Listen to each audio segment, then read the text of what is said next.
Hey, what's up, guys? So, one of my subscribers asked me to make a video giving my thoughts on the actor Terry Crews and his sexual assault or inappropriate touching that happened with a producer in Hollywood.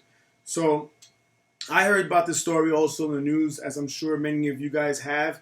Basically, the story goes he was at a Hollywood industry party with his wife, and one of the owners or managers of the actual agency that he works for was there. They didn't know each other, and he went to shake his hand in meeting him, and the guy grabbed him and touched him in his privates. Okay?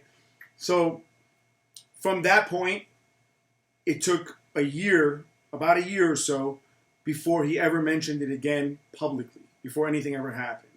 So, I'm sure a lot of you may not agree and think along the lines that I do, but in my opinion, this guy's a fucking punk.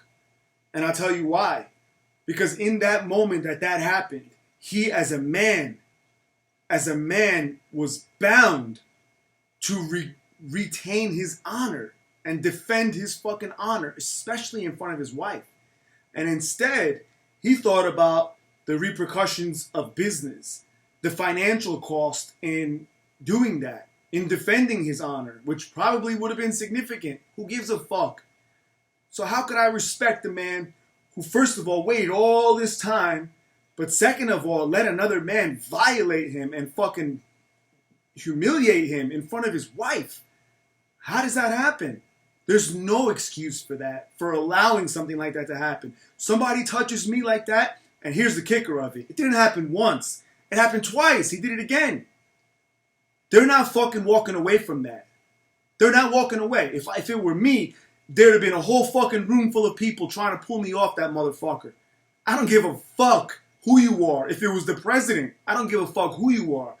You disrespect me like that, you fucking violate me like that, and you're gonna fucking taste blood, motherfucker. Bad. So I can't respect it. I cannot respect it.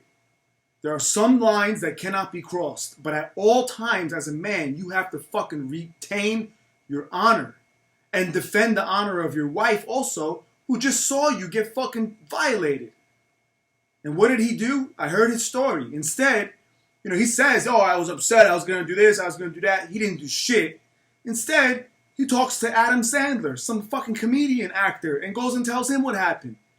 The fuck is that? Then he goes and tells someone else in his agent, or his actual agent who represented him. So instead of you handling your own shit, you're running around telling other men, looking for fucking help from them. And you're this fucking 270-pound fucking man. And then on top of that, you waited all this time for somebody else to come out in their own claims against this guy Weinstein. And now you're fucking piggybacking on that. And you're saying, oh yeah, by the way, that happened to me. Come on, man.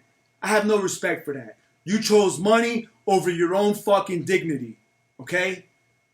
There are some instances in life where regardless of consequence, regardless of law, regardless of money lost, you must fucking act. And that's one of them. And you fucked up, and you fucking bitched out, and now you're acting like a fucking female. So, I'm sorry guys, but I can't respect him. I don't know the man. He seems like a cool person otherwise, but if he were friends with me, I would have fucking ripped into him and told him how fucked up it is and how he's acting like a fucking female. And that's not what he should have done. He should have defended his honor and that of his wife right there in that fucking second that it occurred. And if you choose not to, and you choose to stay working for the same company, which he still does to this day, don't fucking complain about it and cry later when somebody else shares their story and you try to fucking join forces with them. Don't do that, because it makes you look even weaker. Please give me your thoughts on this, guys. I'm very interested, and I'll talk to you next time.